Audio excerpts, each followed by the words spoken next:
El severo estancamiento, particularmente de la inversión fija bruta, nos estaría condenando a un muy mediocre crecimiento económico, tal y como acabamos, obviamente, de ver en las cifras que dio a conocer el INEGI. Pero vamos a conocer más detalle de ello con nuestro invitado, el maestro Pedro Tello Villagrán, asesor económico de la CONCAMIN. Muy buenas noches, Pedro.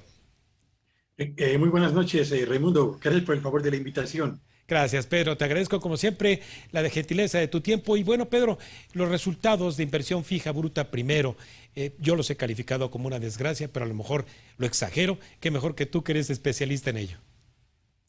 La inversión productiva es uno de los cuatro motores más importantes que impulsan el crecimiento de cualquier economía, entre ellas la mexicana.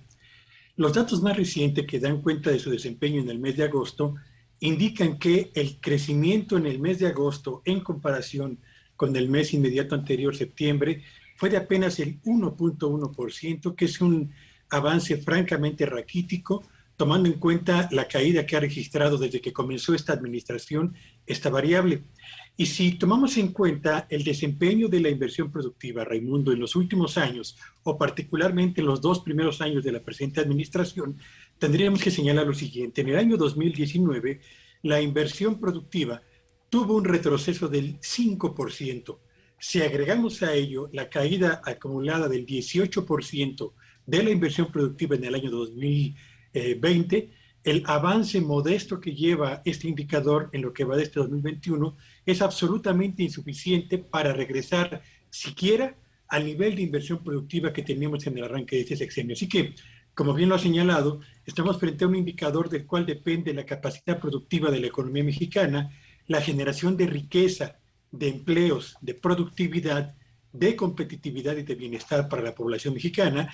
Y si este indicador no avanza porque la percepción de los empresarios no es la mejor y porque sienten todavía que están inmersos en un ambiente de trabajo en el que la inseguridad jurídica marca la pauta del día a día y hay además ausencia de estímulos para el avance de la actividad propia de los empresarios, pues tenemos que que es uno de los cuatro motores de nuestra economía, sigue trabajando en condiciones de atonía, es decir, con gran debilidad. Sí, ahora, Pedro, seguramente nuestra audiencia se pregunta si esa inversión fija bruta es de muy largo plazo. Hay de todo, desde el equipamiento en computadoras, oficinas, mobiliario, en oficinas, en establecimientos mercantiles, como también las grandes obras de infraestructura. Este gobierno, en aquel documento del PGNomics, como también en algunas mañaneras, anunciaba fuertes inversiones de la mano de la inversión privada. Incluso don Carlos Salazar se cansó de asistir a mañaneras a anunciar algunos proyectos en asociaciones público-privadas. ¿Es esto lamentable para la formación de capital entonces? Desde luego, yo diría, Raimundo, que a pesar de los dos anuncios, grandes anuncios que se han hecho de inversiones en infraestructura, conjuntamente el gobierno federal y el sector privado, lo cierto es que dichas inversiones avanzan con extrema lentitud. Y el tercer paquete de inversiones en infraestructura, que debió haberse anunciado desde hace más de un mes, aún no llega. Y aún si llegara, tengo la impresión de que mientras no cambie la percepción de los empresarios en torno al ambiente en el que realizan su actividad, mientras no se modifiquen estas condiciones de inseguridad jurídica y al mismo tiempo no se perciban signos consistentes de reanimación del mercado nacional, difícilmente la inversión regresará a la actividad económica nacional, lo que no quiere decir, por cierto, que en todo el país esté presentándose un avance muy lento de la inversión. No, hay sectores económicos donde la inversión está avanzando, particularmente los sectores exportadores, que han sido impulsados de manera relevante por el aumento en los pedidos procedentes de Estados Unidos. También crece la inversión productiva, particularmente en la región sureste, donde se concentran los proyectos de inversión emblemáticos de la presente administración. Pero en el resto del país, en la mayor parte de las entidades federativas, la inversión avanza a paso muy lento, cuando no permanece estancada o va en retroceso. Pedro, el otro gran motor de la economía, descrito y analizado por ti, el consumo privado en el mercado interior. ¿Cuál es el reporte a este último dato de INEGI? En las economías desarrolladas y las economías en desarrollo emergentes como la mexicana, la mayor parte del impulso para el crecimiento proviene justamente de esta turbina, la del consumo de bienes y servicios que tiene lugar en el territorio nacional. De este motor o de esta turbina dependen casi las dos terceras partes del efecto de impulso de cualquier economía, particularmente de la economía mexicana. Y bueno, los datos están ahí. En el mes de agosto retrocedió el consumo de las familias en México 0.6%, y en la comparación anual, aun cuando tuvimos un crecimiento de casi el 10%, lo cierto es que es un crecimiento sustancialmente menor al que registró este mismo indicador en los 3 meses previos. Así que si el motor de la inversión está literalmente apagado, el motor del consumo está trabajando con gran debilidad, es difícil esperar que la economía mexicana pueda lograr crecimiento. Y vale la pena solamente señalar lo siguiente a propósito del motor del consumo.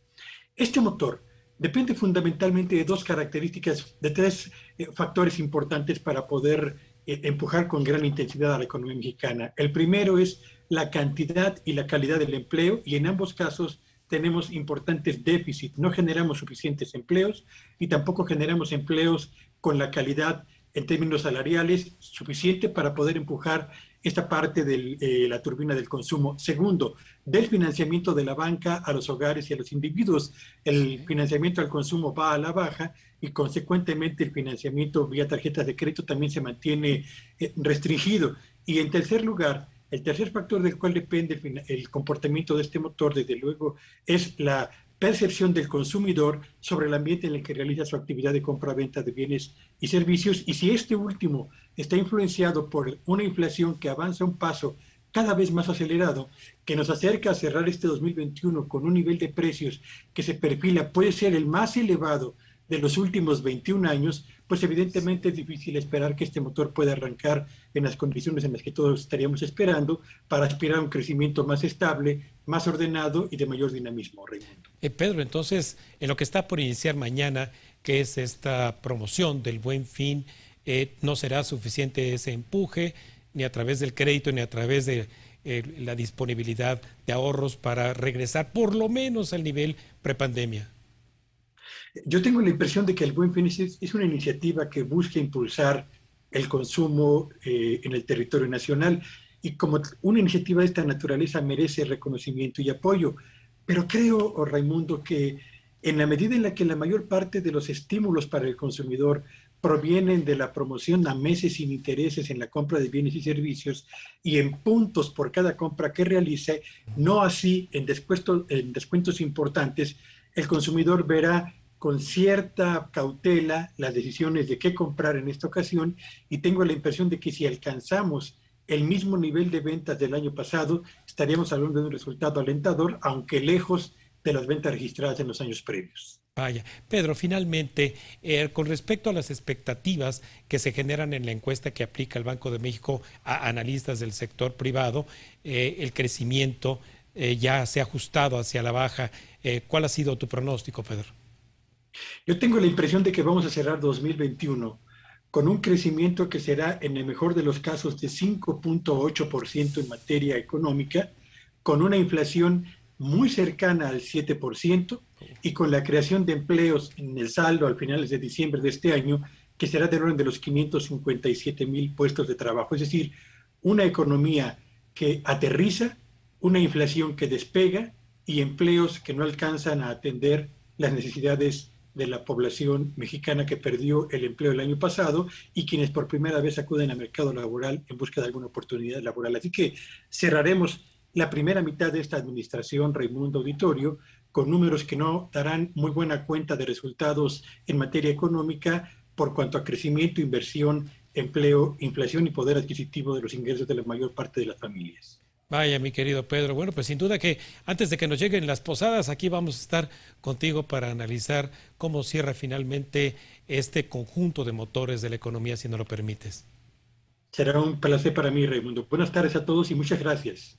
Muchas gracias, muchas gracias. Bueno, vamos a un breve corte y regresamos con más cuentas claras aquí en la Agencia Mexiquense de Noticias.